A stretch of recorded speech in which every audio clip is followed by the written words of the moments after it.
നാളെ മുതൽ ഞാൻ KSUവിൻ്റെ അംഗം പോലും അല്ല. തലേന്ന് വരെ ഞാൻ KSUവിൻ്റെ ജില്ലാ വൈസ് പ്രസിഡന്റാണ്. പെട്ടെന്നൊരു ദിവസം ഞാൻ KSU ജില്ലാ പ്രസിഡന്റായി. തൊട്ടടുത്ത ദിവസം ഞാൻ KSUവിൻ്റെ പ്രാഥമിക അംഗം പോലും അല്ല. KSU സംസ്ഥാന കമ്മിറ്റിയിൽ പങ്കെടുക്കാൻ പറ്റിയില്ല. പക്ഷെ ഇന്ന് യുക്കോം സംസ്ഥാന കമ്മിറ്റി നടത്താൻ പറ്റുന്നുണ്ട്. അത് ഒരു പൊളിറ്റിക്കൽ അച്ചീവ്മെന്റ് ആണല്ലോ.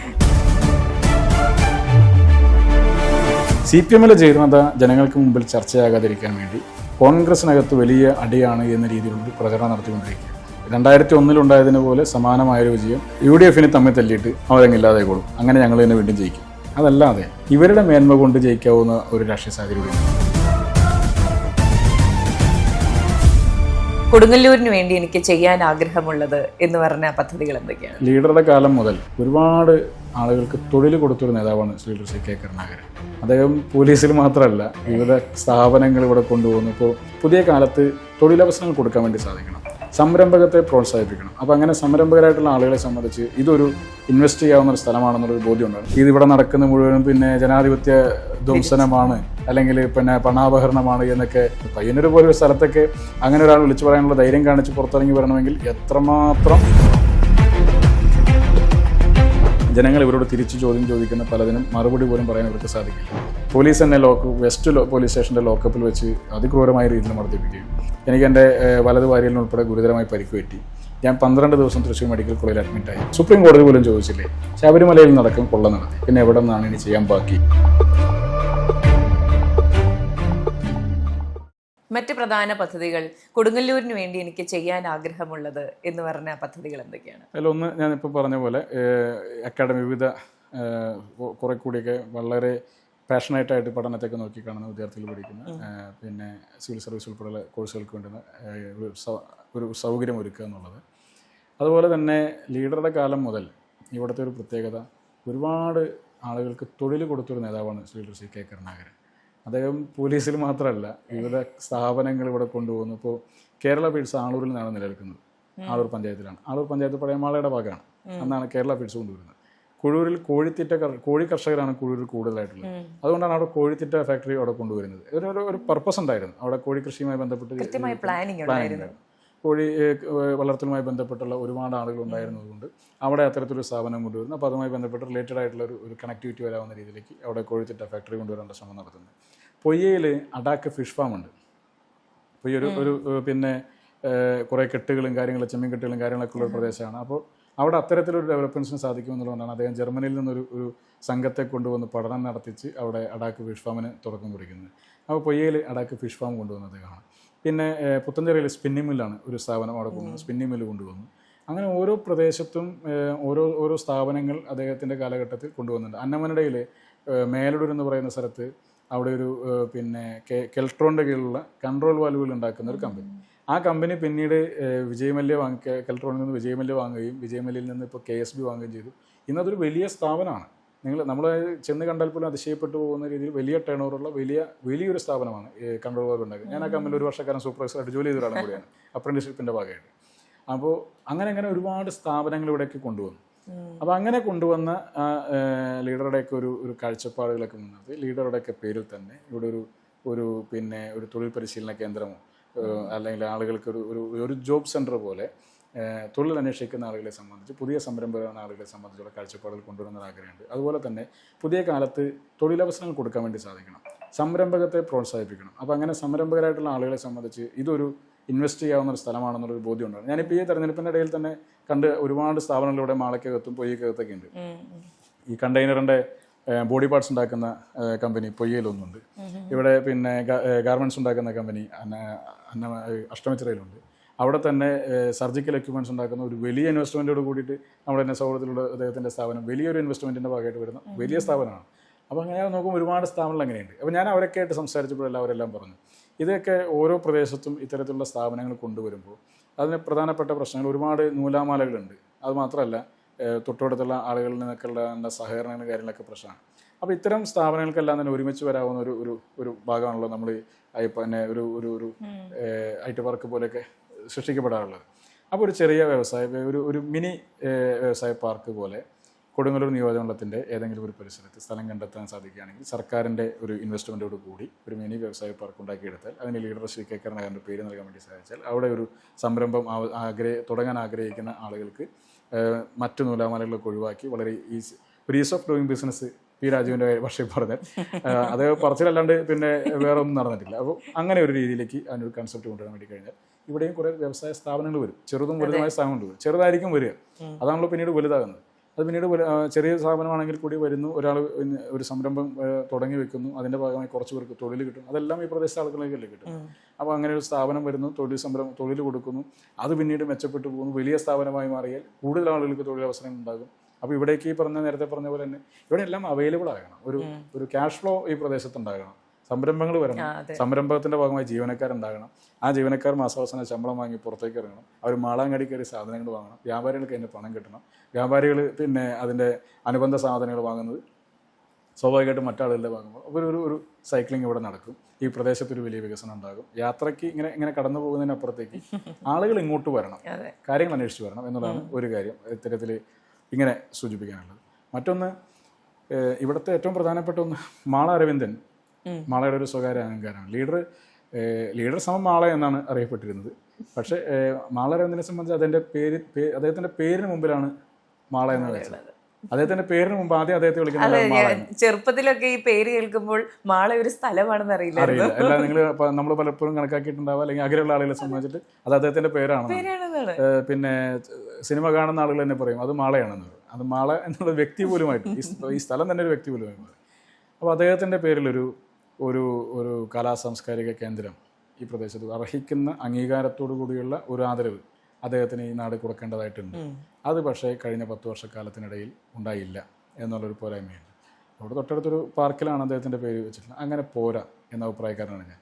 നമ്മുടെ നാട്ടിലെ, അതായത് എൻ്റെ നാട്ടിലെ ഇപ്പോൾ കൊടുങ്ങല്ലൂർ അസംബ്ലിയിലെ ഈ പറയുന്ന വിവിധ പ്രദേശങ്ങളിലെ പിന്നെ ഈ നാടിൻ്റെ പേര് നാലാളുടെ മുമ്പിൽ ഉറക്കെ പറയാനുള്ള അവസരങ്ങൾ ഉണ്ടാക്കിയെടുത്ത ഒരുപാട് മഹാരഥന്മാരുണ്ട്. അവർക്കൊക്കെ ഈ മണ്ണിനകത്ത് അവരെ രേഖപ്പെടുത്തപ്പെടുന്ന, ഓർമ്മിക്കപ്പെടുന്ന പദ്ധതികളുണ്ടാകണം. അതിനൊരു പോയിന്റ് ഉണ്ടാകണം. അങ്ങനെ വെറുതെ ഒരു സ്മാരകം ഉണ്ടാക്കി വെക്കലല്ല, അതിൻ്റെ ഭാഗമായി ഒരു വിഷണറി ആയിട്ടുള്ള ഒരു പ്രൊജക്റ്റ് കൊണ്ടുവരണം എന്നുള്ളതാണ്. അപ്പം അങ്ങനെ കുറേ കാര്യങ്ങളൊക്കെ മനസ്സിനകത്തുണ്ട്. ഇതൊക്കെ ജയിച്ച് നമുക്ക് തിരഞ്ഞെടുക്കപ്പെട്ട് കഴിഞ്ഞാൽ സ്വാഭാവികമായിട്ടും അതിനുവേണ്ടി ആത്മാർത്ഥമായിട്ട് നമുക്ക് നിൽക്കാൻ വേണ്ടി സാധിക്കും. 10 വർഷക്കാലം അപ്പുറത്ത് കിട്ടിയൊന്നും ചെയ്തില്ല. അപ്പം അങ്ങനെ തന്നെ പോരാ എന്നുള്ളതാണ് നാട്ടിലെ ജനങ്ങൾ പറയുന്നത്. അപ്പോൾ ഒരു മാറ്റം ഉണ്ടാകണം എന്നുള്ളതാണ് ഞങ്ങൾ ആഗ്രഹിക്കുന്നത്. അതെ. അപ്പോൾ സ്ഥാനാർത്ഥിത്വവുമായി ബന്ധപ്പെട്ട് UDF-ൽ വലിയ തർക്കങ്ങൾ നടക്കുന്നു എന്നൊരു മാധ്യമ നറേറ്റീവ് ഉണ്ട്. ഇപ്പോൾ എനിക്ക് തോന്നുന്നു CPM-ൽ നിന്ന് പലരും പല പാർട്ടിയിലേക്കും പോകുന്നു. അതിനേക്കാളേറെ വലിയൊരു നറേറ്റീവ് ഇതിന് കൊടുക്കാനൊരു ശ്രമം നടക്കുന്നുണ്ട്. അതിൻ്റെ ഭാഗമായിരുന്നു അലോഷ്യസ് സേവ്യർ പാർട്ടി വിടുന്നു, KCO അധ്യക്ഷ സ്ഥാനം രാജിവെക്കുന്നു എന്നൊക്കെ പറഞ്ഞത്. പക്ഷെ നമ്മൾ കാണുന്നതിന് മണിക്കൂറുകൾ മുൻപ് KCO വേണുഗോപാൽ അധ്യക്ഷനായ ഒരു പരിപാടിയിൽ വളരെ സന്തോഷത്തോടെ പങ്കെടുത്ത അലോഷ്യച്ചേട്ടനെ ഞങ്ങൾ കണ്ടിരുന്നു. അപ്പോൾ ഈ പറയുന്നത് പോലെ വലിയ പിണക്കം, സ്ഥാനാർത്ഥിത്വം കൊടുക്കാത്തതിലൂടെ പിണക്കമൊന്നും അലോഷ്യച്ചേട്ടനുമായിട്ടില്ല എന്ന് നിങ്ങൾക്ക് അറിയാൻ തോന്നി. പിന്നെ ഇപ്പം എൻ്റെ കൺവെൻഷനാണ് ഇവിടെ മാളയിൽ നടന്നത്. KCO വേണുഗോപാലാണ് പരിപാടി ഉദ്ഘാടനം ചെയ്തത്. KCO സംസ്ഥാന പ്രസിഡന്റായ അലോഷ്യസ് സേവ്യർ എന്ന പരിപാടിയുടെ ഭാഗമായിട്ട് ഇവിടെ പിന്നെ അദ്ദേഹം ഇടുക്കിയിൽ നിന്നാണല്ലോ ഇവിടേക്ക് വന്ന് ആ പരിപാടിയിൽ പങ്കെടുക്കുന്നത്. KCO വേണുഗോപാൽ എത്ര മനോഹരമായി തന്നെ അലോഷ്യസ് സംബന്ധിച്ചിട്ട് അവിടെ സംസാരിച്ചു. അപ്പോൾ അലോഷ്യസ് പിന്നെ KSU പ്രസിഡന്റ് സ്ഥാനം രാജിവെക്കുന്നു, ഇതാ പാർട്ടി വിട്ടു പോകാൻ പോകുന്നു എന്ന് എഴുതിയ മാധ്യമങ്ങൾ ആരെങ്കിലും പിന്നെ രണ്ടാമത് അലോഷ്യസിൻ്റെ ഒരു ബൈറ്റ് എടുത്തിട്ട് കൊടുത്തിട്ടാണോ ചോദിച്ചത്, അല്ലെങ്കിൽ അയാളോട് ചോദിച്ചിട്ടാണോ ചോദിച്ചത്? ഇത് വെറുതെ ഒരു വാർത്ത എങ്ങനെ കൊടുത്തുകൊണ്ടിരിക്കുക. അപ്പം ഞാൻ പറയുന്നത് എത്ര പേര് CPM വിട്ടു? കേരളത്തിലെ ഏതെങ്കിലും കാലഘട്ടത്തിൽ നമ്മൾ CPM-ൽ നിന്ന് ഒരു സ്ഥാനാർത്ഥിത്വത്തിൻ്റെ പേരിൽ ആളുകൾ ഇറങ്ങി പോകുന്ന കാഴ്ച നമ്മൾ കണ്ടിട്ടുണ്ടോ? ഏറ്റവും പ്രധാനപ്പെട്ട നേതാക്കന്മാരല്ലേ കലഹിച്ചിറങ്ങി മാറി നിന്നത്. ശ്രീ G. സുധാകരൻ ഉൾപ്പെടെ ഇറങ്ങി മാറിയുന്ന ആൾക്കാരൊക്കെ. ഇവർ നേരത്തെ പറഞ്ഞ ചെങ്കോട്ടകളുണ്ടല്ലോ, മറ്റേ പിന്നെ ഈച്ച കയറാതെ കെട്ടിവെക്കുന്ന കോട്ടകൾ, ആ കോട്ടകളിൽ നിന്നല്ലേ ചില ആളുകൾ പിന്നെ അതിൻ്റെ ഏറ്റവും ഉച്ചയിൽ കയറി നിന്നിട്ട് ഇതിവിടെ നടക്കുന്ന മുഴുവനും പിന്നെ ജനാധിപത്യ ധ്വംസനമാണ്, അല്ലെങ്കിൽ പിന്നെ പണാപഹരണമാണ് എന്നൊക്കെ വിളിച്ചു പറഞ്ഞ തളിപ്പറമ്പിലും പിന്നെ പയ്യന്നൂരൊക്കെ വിളിച്ചു പറഞ്ഞു. പയ്യന്നൂർ പോലൊരു സ്ഥലത്തൊക്കെ അങ്ങനെ ഒരാൾ വിളിച്ചു പറയാനുള്ള ധൈര്യം കാണിച്ച് പുറത്തിറങ്ങി വരണമെങ്കിൽ എത്രമാത്രം പിന്നെ അഡ്ജസ്റ്റ് ചെയ്യാൻ പോലും സാധിക്കാത്ത ഒരു കുഴപ്പം അവിടെ ഉണ്ടായി കാണണം. അപ്പോൾ അത് വ്യക്തമാക്കുന്നത് CPM-നകത്ത് ജീർണതയാണ്. CPM-ലെ ജീർണത ജനങ്ങൾക്ക് മുമ്പിൽ ചർച്ചയാകാതിരിക്കാൻ വേണ്ടി കോൺഗ്രസിനകത്ത് വലിയ അടിയാണ് എന്ന രീതിയിലുള്ളൊരു പ്രചരണം നടത്തിക്കൊണ്ടിരിക്കുക. ഈ മാധ്യമങ്ങളുടെ പിന്നെ വാർത്തകൾ കണ്ടാൽ തോന്നുക കോൺഗ്രസിനാകെ പൊട്ടിത്തെറിച്ച് 16 വർഷമായിട്ട് അവിടെ ഇടയും കിടക്കുകയാണ്. എന്നിട്ടിപ്പോൾ ഞങ്ങളിങ്ങനെ ഓരോന്നോരോന്നെടുത്ത് അടക്കി പറക്കി വെക്കുന്ന പോലെയാണ്. അങ്ങനെ ഒരു പൊട്ടിത്തെറിയും പാർട്ടിക്കകത്ത് ഉണ്ടായിട്ടില്ല. കോൺഗ്രസ് ഒരു വിശാലമായ ജനാധിപത്യ പ്രസ്ഥാനമാണ്. അഭിപ്രായ വ്യത്യാസങ്ങളൊക്കെ ഉണ്ടാകും. ആ അഭിപ്രായ വ്യത്യാസങ്ങൾക്കൊക്കെ ശേഷം ഒരു തീരുമാനം വന്ന് പാർട്ടി ഹൈക്കമാൻഡ് ഒരു തീരുമാനം പ്രഖ്യാപിച്ചാൽ പാർട്ടിക്കകത്ത് നിൽക്കുന്ന ആളുകളെല്ലാം അത് അംഗീകരിക്കും, അതുമായി ബന്ധപ്പെട്ട് മുന്നോട്ട് പോകും. അതാണ് എല്ലാ കാലത്തെയും രീതി, ശീലമൊക്കെ തന്നെ. ആ രീതിയിലൊക്കെ തന്നെ പാർട്ടി മുന്നോട്ട് പോകുന്നുണ്ട്. അതെ. അപ്പോൾ ഈ പറയുന്നത് പോലുള്ള പടലപ്പിണക്കങ്ങൾ ഉണ്ടായിട്ടില്ല. എനിക്ക് തോന്നുന്നു പഞ്ചായത്ത് ഇലക്ഷന് ശേഷം CPM പറഞ്ഞ ആദ്യ കാരണം ഇതായിരുന്നു, ഇനി കുറച്ച് നാൾ കഴിയുമ്പോൾ UDF തമ്മിൽ തല്ലി അങ്ങ് തീർത്തോളും എന്നുള്ളൊരു നറേറ്റീവ്. അപ്പോൾ കഴിഞ്ഞ 2 ആഴ്ചയ്ക്ക് മുൻപ് സ്ഥാനാർത്ഥിത്വത്തിൽ ഒരു അനിശ്ചിതത്വം ഉണ്ടായപ്പോഴെല്ലാം ഇത് തന്നെയായിരുന്നു ഇടതുപക്ഷ സൈബർ ഹാൻഡിലുകളെല്ലാം പറഞ്ഞിരുന്നത്. അപ്പോൾ വരുന്ന നിയമസഭാ തെരഞ്ഞെടുപ്പിൽ ഇത്തരം പ്രശ്നങ്ങളൊന്നുമില്ലാതെ 100-ലധികം സീറ്റിൽ വിജയം ഉറപ്പാക്കി സീറ്റ് നേടി അധികാരത്തിലേറുമെന്ന് തന്നെയാണോ? തീർച്ചയായിട്ടും 2001 ഉണ്ടായതിനെ പോലെ സമാനമായൊരു വിജയം വരുന്ന ഈ നിയമസഭാ തെരഞ്ഞെടുപ്പുമായി ബന്ധപ്പെട്ടാണ്. ഇതിൽ CPM ഒരു പ്രചരണത്തിൻ്റെ പ്രത്യേകത, നിങ്ങൾ ചോദിച്ച പോലെ UDF തമ്മിൽ തല്ലിയിട്ട് അവരങ്ങില്ലാതായിക്കോളും, അങ്ങനെ ഞങ്ങൾ തന്നെ വീണ്ടും ജയിക്കും. അതല്ലാതെ ഇവരുടെ മേന്മ കൊണ്ട് ജയിക്കാവുന്ന ഒരു രാഷ്ട്രീയ സാധ്യത കൂടി ഉണ്ടോ? ഇവരുടെ കഴിഞ്ഞ 10 വർഷക്കാലത്തെ ഭരണത്തിനെ മുൻനിർത്തി ശബരിമല സ്വർണ്ണക്കൊള്ളയുമായി ബന്ധപ്പെട്ട പ്രതികളെ മുഴുവനായി ജയിലിൽ അടച്ചുന്നോ, അല്ലെങ്കിൽ പിന്നെ അവരുടെ ജാമ്യം പോലും നിഷേധിക്കപ്പെടുന്ന രീതിയിലുള്ള നിയമ നടപടികളായിട്ട് മുന്നോട്ട് പോയി എന്ന് സർക്കാരിന് അവകാശപ്പെടാൻ വേണ്ടി സാധിക്കുമോ? 2019 കൊള്ളയാണ് പുറത്തു വന്നിട്ടുള്ളത്. 2026 വരെയുള്ള കൊള്ള വേറെ പുറത്തു വരാനുണ്ട്. അപ്പോൾ ഇതിൻ്റെ ലിസ്റ്റിങ്ങിന് നീളുമെന്നുള്ളതാണ് നമ്മൾ മനസ്സിലാക്കുന്നത്. സുപ്രീം കോടതി പോലും ചോദിച്ചില്ലേ, ശബരിമലയിൽ നടക്കും കൊള്ള നടത്തി, പിന്നെ എവിടെ നിന്നാണ് ഇനി ചെയ്യാൻ ബാക്കി എന്ന് ചോദിക്കുന്ന ഘട്ടം പോലും ഉണ്ടായില്ലേ? അപ്പോൾ ഇവരെ സംബന്ധിച്ച് ഈ തെരഞ്ഞെടുപ്പിൽ ജനങ്ങളെ അഭിമുഖീകരിക്കാൻ ഇവർക്ക് ഒരുപാട് പ്രയാസങ്ങളുണ്ട്. ജനങ്ങൾ ഇവരോട് തിരിച്ച് ചോദ്യം ചോദിക്കുന്ന പലതിനും മറുപടി പോലും പറയാൻ ഇവർക്ക് സാധിക്കില്ല. ഇപ്പം ഞാൻ കഴിഞ്ഞ ദിവസം ഒരു വീഡിയോ കണ്ടു, ഇവിടെ ഒരു സഖാവിൻ്റെ ഒരു പ്രസംഗമാണ്, പിണറായി സഖാവിന് കുറേ തെറ്റുപറ്റിയിട്ടുണ്ട്, പക്ഷേ എന്ന് കരുതി നമ്മൾ പാർട്ടി കയറി നിൽക്കരുത്, അത് അദ്ദേഹത്തിന് സംഭവിച്ച തെറ്റ് നമ്മളെല്ലാവരും അംഗീകരിക്കുന്നു, എന്നാലും പാർട്ടിക്കൊപ്പം നിങ്ങൾ നിൽക്കണം എന്ന് ബ്രാഞ്ച് തലത്തിൽ പോയി പറയേണ്ടി വരുന്നൊരു ഗതികേട് കേരളത്തിലെ CPM സംബന്ധിച്ചുണ്ടായില്ല. എന്നിട്ട് അവർ മാധ്യമങ്ങളിലൂടെ ചില പെയ്ഡ് വാർത്തകൾ പോലെ ചില മാധ്യമങ്ങളിലെ രാഷ്ട്രീയ ചായ്വുകൾക്ക് ഉപയോഗിച്ച് ഉണ്ടാക്കിയെടുക്കുന്ന ഒരു നെറേറ്റീവ് എന്ന് പറഞ്ഞാൽ കോൺഗ്രസിൽ ഒന്നിൽ കൂടുതൽ മുഖ്യമന്ത്രി സ്ഥാനാർത്ഥിമാരാണ്, അതുപോലെ കോൺഗ്രസിനകത്ത് UDF വലിയ തമ്മിൽ കലഹമാണ്, അതുകൊണ്ട് CPM വോട്ട് ചെയ്യണം. അതിനാണോ CPM വോട്ട് ചെയ്യേണ്ടത്? CPM 10 വർഷം ഭരിച്ചൊരു പാർട്ടി വോട്ട് ചോദിക്കേണ്ടത് പ്രതിപക്ഷ പാർട്ടിയുടെ അനൈക്യം ഉണ്ട് എന്ന് പറഞ്ഞിട്ടാണോ? പ്രതിപക്ഷത്ത് ഇരിക്കുന്ന ഇവർ പറഞ്ഞ അനൈക്യൻ്റെ എന്തെങ്കിലും പുറത്ത് വന്നോ? ഒന്നും പുറത്ത് വന്നില്ല. എന്നാൽ അവിടെ നിന്ന് ഒരു കാലഘട്ടത്തിൽ പോലും ഇല്ലാത്ത രീതിയിൽ ആളുകൾ രാജിവെച്ച് പുറത്തുപോയി. എത്ര MLA പുറത്തുപോയി? വൈക്കം MLA CPIയിൽ നിന്ന് പോയി. തൃശ്ശൂർ ജില്ലയിലെ നാട്ടികയിലെ CC മുകുന്ദൻ രാജിവെച്ചു, അദ്ദേഹം BJPയിലേക്ക് പോയി. ഒരു CPIക്കാരനാണല്ലോ BJPയിലേക്ക് പോയത്. കേരളത്തിലെ മാധ്യമങ്ങളെ സംബന്ധിച്ച് വലിയ ചർച്ച ഉണ്ടായില്ലല്ലോ. അതുപോലെ തന്നെ ഒരു കാലഘട്ടത്തിലെ ഏറ്റവും വലിയ നേതാവായിരുന്നു G. സുധാകരൻ. അദ്ദേഹം CPMൽ നിന്ന് പാർട്ടി അംഗത്വം പുതുക്കിയില്ല, അദ്ദേഹം വന്ന് സ്വതന്ത്ര സ്ഥാനാർത്ഥിയായിട്ട് മത്സരിക്കുന്നു. S. രാജേന്ദ്രൻ പോയില്ലേ, അദ്ദേഹത്തിനെ മണി എത്രയോ വട്ടം ഭയപ്പെടുത്താനും ഭീഷണിപ്പെടുത്താനൊക്കെ ശ്രമിച്ചിട്ടും അദ്ദേഹം വീണ്ടും അങ്ങോട്ട് പോവുകയാണ്.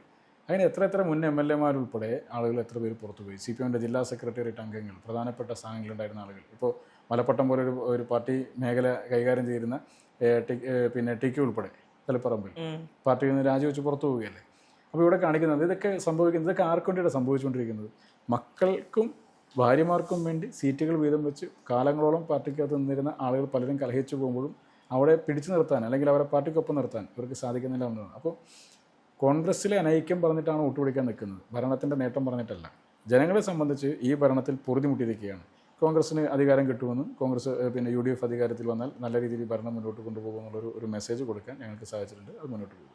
അപ്പോൾ കുറച്ച് മുൻപ് താങ്കൾ ഒരു വേദിയിൽ സംസാരിക്കുമ്പോൾ പറഞ്ഞൊരു കാര്യമാണ്, ഡീൻ കുര്യാക്കോസ് MB ഒക്കെ തോളത്ത് കയറുമ്പോൾ അതൊരു വലിയ പ്രിവിലേജ് ആയിരുന്നു എന്നൊക്കെ. അപ്പോൾ അവിടെ നിന്ന് വളർന്നു വന്ന ഒരാളാണ്. അപ്പോൾ ഈ രാഷ്ട്രീയ ഭാവി ആരെ മുന്നിൽ കണ്ടാണ് ഇതെല്ലാം പടുത്തുയർന്നത്? ഞാൻ അങ്ങനെ ഒരു പൊളിറ്റിക്കൽ ഗോഡ് ഫാദറിൻ്റെ കൈ പിടിച്ച് വളർന്ന ഒരാളാണെന്ന് പറയാൻ എനിക്ക് അങ്ങനെ തോന്നുമ്പോൾ, ഞാൻ പലരും ഇങ്ങനെയൊക്കെ പറയുമ്പോൾ അങ്ങനെ കാണുമ്പോൾ ഒക്കെ വലിയ സ്റ്റേറ്റ് പൊളിറ്റീഷ്യൻസിനായ ആളുകളുടെ പേരൊക്കെ പറയുന്നു.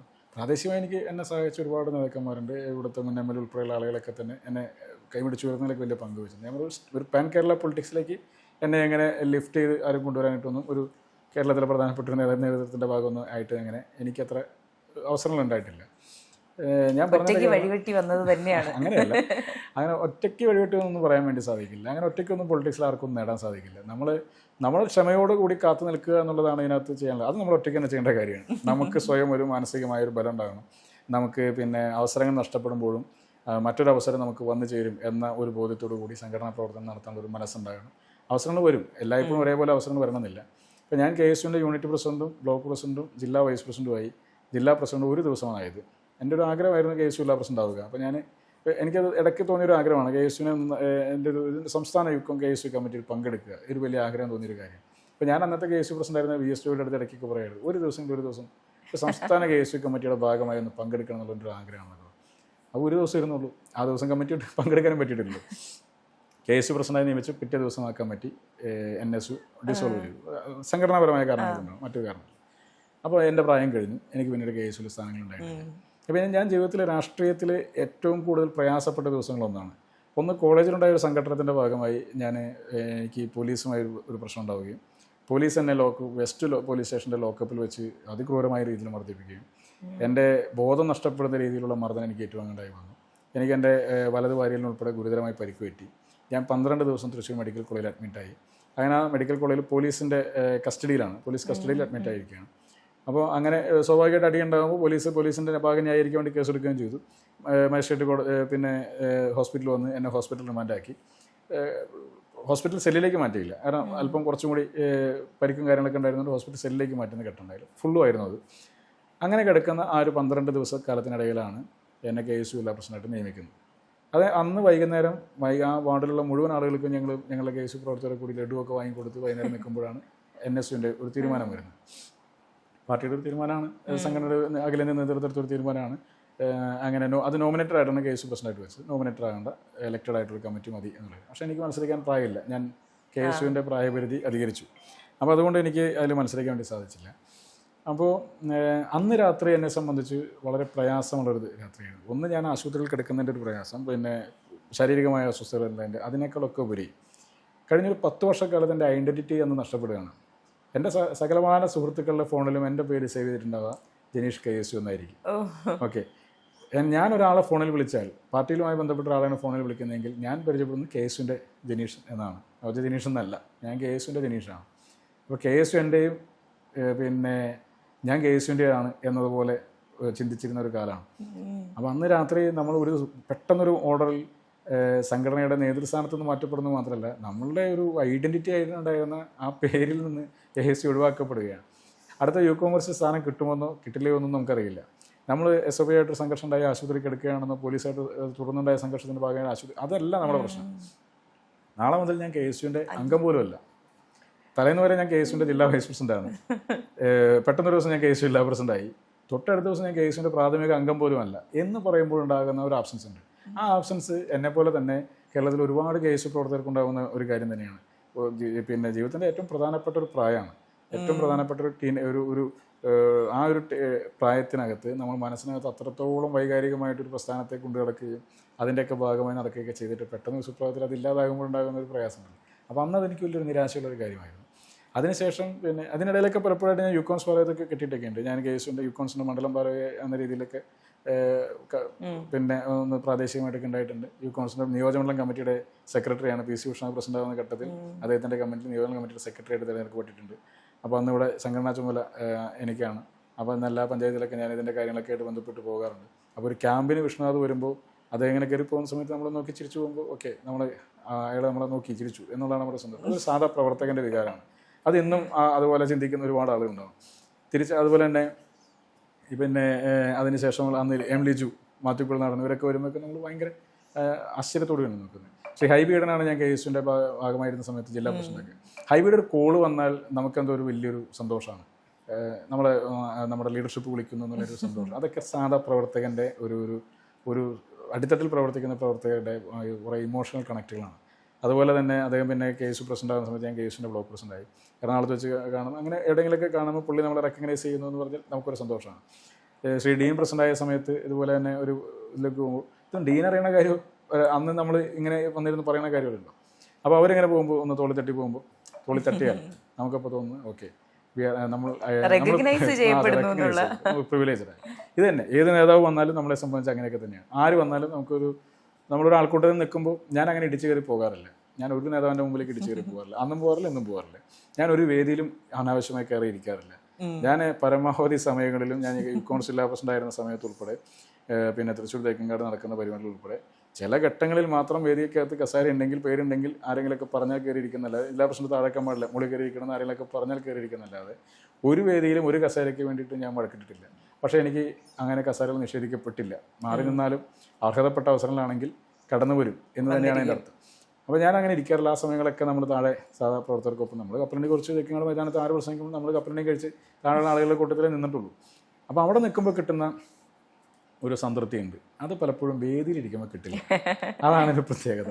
അപ്പോൾ അങ്ങനെ ഒരു ട്രാക്കിൽ നിന്ന് വന്ന ഒരാളെന്ന നിലയ്ക്ക് യൂത്ത് കോൺഗ്രസിൻ്റെ നിയോജക സെക്രട്ടറി, യൂത്ത് കോൺഗ്രസിൻ്റെ ജില്ലാ പ്രസിഡന്റ്, അതിന് ഷാഫി പറമ്പിൽ പ്രസിഡന്റായ സമയത്ത് ജില്ലാ പ്രസിഡന്റ്, ശ്രീ രാഹുൽ പ്രസിഡന്റായ സമയത്ത് സംസ്ഥാന വൈസ് പ്രസിഡന്റ്, പിന്നീട് ഒരു പ്രതിസന്ധി സംഘടനയ്ക്കകത്ത് വന്നപ്പോൾ വളരെ വിശ്വാസപൂർവ്വം സംഘടന പ്രസിഡന്റ് സ്ഥാനം ഏൽപ്പിച്ചു. ഇതെല്ലാം ഒരു അംഗീകാരം തന്നെയാണല്ലോ. ഇതെല്ലാം കാത്തിരുന്നുകൊണ്ടും ക്ഷമയോടുകൂടി നിന്നതുകൊണ്ടും കിട്ടിയ, സംഘടനാപരമായി കിട്ടിയ അംഗീകാരം തന്നെയാണ്. KSU സംസ്ഥാന കമ്മിറ്റിയിൽ പങ്കെടുക്കാൻ പറ്റിയില്ല, പക്ഷേ ഇന്ന് യൂത്ത് കോൺഗ്രസ് സംസ്ഥാന കമ്മിറ്റി നടത്താൻ പറ്റുന്നുണ്ട്. അത് ഒരു പൊളിറ്റിക്കൽ അച്ചീവ്മെൻ്റ് ആണല്ലോ. ഞാൻ പിന്നെ സാഹചര്യവശാലാണ് ഞാൻ പ്രസിഡന്റ് ആയത് എങ്കിൽ കൂടിയും നമ്മൾ സംഘടനയ്ക്കകത്ത് അങ്ങനെ നിന്നത് കൊണ്ടാണല്ലോ നമ്മളെ പറ്റി പരിഗണിക്കുന്നത്. നമ്മൾ അതിന് വേണ്ടി കാത്തു നിൽക്കുക എന്നുള്ളതാണ്, അല്ലെങ്കിൽ അവസരത്തിന് വേണ്ടി കാത്തു നിൽക്കുക എന്നുള്ളത്. നമ്മൾ ഓരോ കാലത്തും ഏൽപ്പിക്കപ്പെടുന്ന ചുമതലകൾ നമ്മൾ നിർവഹിച്ചുകൊണ്ടേയിരിക്കുക. അതിനൊരു പ്രതിഫലം കിട്ടേണ്ട ഘട്ടത്തിൽ കിട്ടട്ടെ എന്നുള്ള കണക്കാക്കിയിരിക്കുക. ഞാനങ്ങനെ വേദികളിലും കയറിയിട്ടില്ല, അനാവശ്യമായി കയറിയിട്ടില്ല, അനാവശ്യമായി ഒരു നേതാവിൻ്റെ അടുത്ത് പോയി മണിയടിക്കാനും പോകാറില്ല, കാര്യങ്ങൾ സംസാരിക്കാറുണ്ടെന്നല്ലാതെ. അപ്പോൾ എൻ്റെതാണ്, ഞാനിപ്പോൾ എനിക്ക് ഈ ഒരു മാസം പ്രത്യേകിച്ച് അല്ലെങ്കിൽ ഒരാഴ്ച പ്രത്യേകിച്ച് വേറെ ഒന്നും പറയാനില്ലെങ്കിൽ ഞാനൊരാഴ്ച അവരെ ഞാൻ വിളിക്കാറില്ല, ഞാൻ സംസാരിക്കാറില്ല. എന്നാൽ അതിനുശേഷം എനിക്ക് വിളിക്കേണ്ട ഘട്ടത്തിൽ എൻ്റെ മനസ്സിലാകലിച്ചുണ്ടാകാറില്ല. ഇനി അങ്ങനെ വിളിക്കാതിരിക്കുമ്പോൾ അവർക്ക് എന്തെങ്കിലും തോന്നാറുണ്ടോ എന്ന് എനിക്കറിയില്ല. പക്ഷേ എപ്പോഴും അങ്ങനെ ലീഡർഷിപ്പിനോട് പോയി സംസാരിച്ചുകൊണ്ടിരിക്കണമെന്നൊന്നും എനിക്ക് തോന്നാറില്ല. നമുക്ക് കാര്യമാത്രമായ കാര്യങ്ങൾക്ക് വേണ്ടിയിട്ട് സംസാരിക്കാം. എപ്പോഴും ഓരോരുത്തരെ പറ്റി പറയേണ്ട കാര്യമില്ല. നമ്മളൊരു മറ്റൊരാളെ പോയി ഒരു ലീഡർഷിപ്പിനും മറ്റൊരാളെ പറ്റി കുറ്റം പറയുന്നത് ഇഷ്ടമല്ല. അത് പുറത്ത് നിൽക്കുന്ന ആളുകൾ കരുതുന്ന കോൺഗ്രസിനകത്ത് ചെവിടിക്കുന്നവർക്കാണ് സ്ഥാനം. അല്ല, അവർക്ക് ഒരു ലീഡർഷിപ്പിന് ഇഷ്ടമുള്ള കാര്യമല്ല. ഇപ്പം ഞാൻ ചെന്ന് എനിക്ക് പിന്നെ കേരളത്തിൻ്റെ പ്രതിപക്ഷ നേതാവിൻ്റെ അടുത്തായാലും ശ്രീ KC വേണുഗോപാലിൻ്റെ അടുത്തായാലും KPC പ്രസിഡന്റ് അടുത്തായാലും അല്ലെങ്കിൽ ഷാഫിയോ AP അനിൽകുമാറോ അല്ലെങ്കിൽ കൃഷ്ണ, ഇവരാരുടെ അടുത്ത് തന്നെയായാലും അല്ലെങ്കിൽ മറ്റേത് നേതാവിൻ്റെ അടുത്ത് തന്നെയായാലും സംഘടനയ്ക്കകത്തുള്ള മറ്റൊരാളെ പറ്റിയിട്ട് ഇങ്ങനെ നിരന്തരമായി കുറ്റം പറയുന്നത് അവർക്ക് ആർക്കും താല്പര്യപ്പെടുന്ന കാര്യമില്ല. അതിപ്പോൾ എന്നോട് പറഞ്ഞാൽ എനിക്കും താല്പര്യപ്പെടുന്ന കാര്യമില്ല. കാരണം നമ്മൾ അങ്ങനെ പറയുമ്പോൾ സ്വാഭാവികമായിട്ട് എല്ലാവരും അതൊന്ന് ശ്രദ്ധിക്കും. ഇതെന്തിനാണ് ഇയാൾ ഇത്തരം നിരന്തരമായി പറഞ്ഞുകൊണ്ടിരിക്കുന്നത് എന്ന് ചിന്തിക്കും. അപ്പോൾ അത് അനാവശ്യ ടോക്കാണ്. അങ്ങനെ അനാവശ്യ ടോക്കിന് പോകാറില്ല, എനിക്കിഷ്ടമല്ല, അതുകൊണ്ട് ഞാനും പറയാറില്ല. അതെ, അപ്പോൾ പണ്ട് നാളെ മുതൽ ഇനി KSUക്കാരനല്ല എന്ന് അറിഞ്ഞപ്പോൾ വിഷമിച്ച OJ നാളെ ഒരു MLA ആയി തന്നെ ഇരിക്കട്ടെ. ഇവിടെ എല്ലാ വിജയാശംസകളും നേരുന്നു. തുടർന്നുള്ള പ്രവർത്തനങ്ങളും നന്നായിരിക്കട്ടെ. Thank you so much.